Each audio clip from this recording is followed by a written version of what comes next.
This is my anti-nature poem. It's called My Husband Rescues a Plant. Oh crap, the thing is practically dead. Stunted branches hollowed out and hardly a brown leaf left. I haven't watered it in months, not since November, when I shoved it onto the patio between the rusty grill and the busted table and abandoned it, tipped against the wrought iron rails for winter to take a swing at, do some real damage. Then next spring, I'd drag it out by the cuff of the pot, wrap my hands around its thin-throated branches, fling it into the dumpster, and listen to the satisfying sound of dry dirt hitting bottom. But it's too late. I watch him through the kitchen window. He holds a plastic pitcher brimmed with water.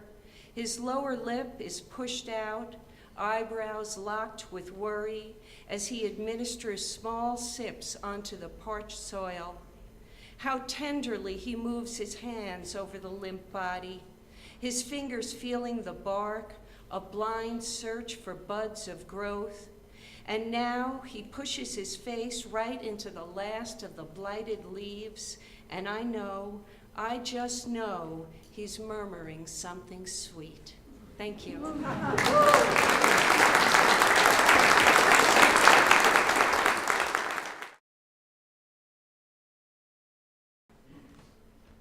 Becoming impossible.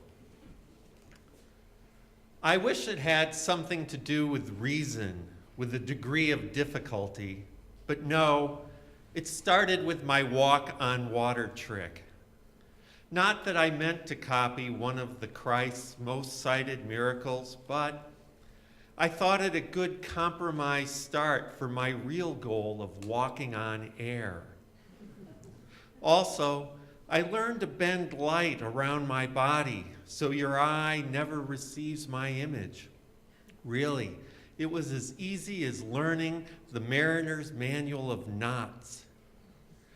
There is that part of willing my molecules to change so that wings sprouted from under my shoulder blades, but that was a mostly failure which spawned my desire to be invisible due to the feathery patches on my back. I thought if I can't fly, I have enough time to walk, and some article I read about quantum mechanics, or maybe it was a Heinlein book, gave me the idea of walking on air.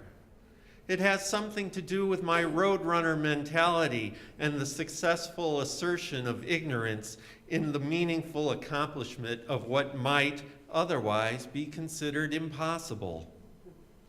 My true goal is to visit heaven before death and make sure there is plenty to go around of all the promised riches of the afterlife before I join any one religion over another.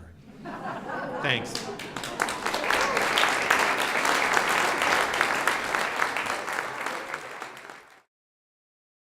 My poem is called Six-Fingered Man. It was funny how we met. I was on a bus, and there was standing room only. It lurched, and I had to remove my hand from my pocket to catch myself. I was forced to expose my 6 fingers. My extra digit lay useless and flaccid above my 3rd knuckle, my 2nd bird. But she noticed and followed me home. A few days later, she showed up at my door holding a small velvet box. In it was a ring perfect to fit that dangling dialer. When we go out, she never allows me to wear gloves, but insists we dance with my hand resting spider-like on her shoulder. I have been worried lately. She has been teaching the man with 2 tongues how to speak another language. Thank you.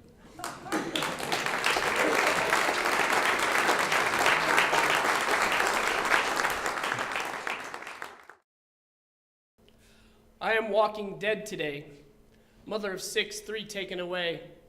And though there are hours of burning sand, the cradle of civilization cannot warm my hands. They are cold from the touch of death and long to cradle sons' foreheads. They are withered from 3 souls gone far from my body. They float as if they loved still. And far from the sun and the sand and the sky, my sons lie on crumpled army cots and wonder why the desert never lies.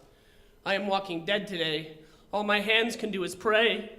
And sometimes I wonder if Allah will not listen to daughters. I am bathing in the darkness. The sky is stars and rain and everything in between. I am starving, listening to Allah scream and bloom and gleam, throwing things on Constantinople and Babylon. My hands are looking for something to touch, but they don't want daughters. They don't want fathers. They don't need a blanket or a pen or a phone. They need sons. Don't take my sons. I am walking dead today. My sons are my soul.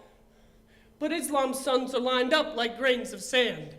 They blow away before the night comes. And crazy, desperate birds from the other side of hell come steady now, every night, when I can't sleep anyway.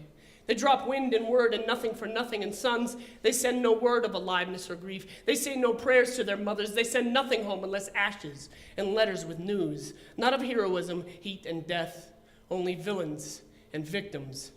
They only send letters here if your sons are dead. I am walking dead today, mother of 6, 3 taken away. I pray to the new morning dust and the sun that I may never hear, that I may take my faith into the old side of the city and rejoice at knowing nothing. I have bled 6 placentas into the earth for you, Allah. I have borne your word in want. Let me hear nothing if silence be the word of triumph. Let me see no man again for all my days, as long as no corpse be given to me in the evening fresh with the smell of blood and lead. I am walking dead today. No, everything is not okay. I am like all mothers with bullets in their bellies, sons waiting in Allah's place, begging to be birds so they can walk this fair, firm earth in their skins, falling in their father's footsteps, deepened by the ages of want and sin, so now they're foxholes, slobber, dripping, gushing, bleeding, everything naked, everything in skin, standing in their dirty, dripping holes, waiting for rain. Why? I am bloodier than the dust, walking dead-brained in the wind, waiting for the dry-eyed sky to cry my sons to me. Mother of 6, 3 taken away. They only reign here if you're dead.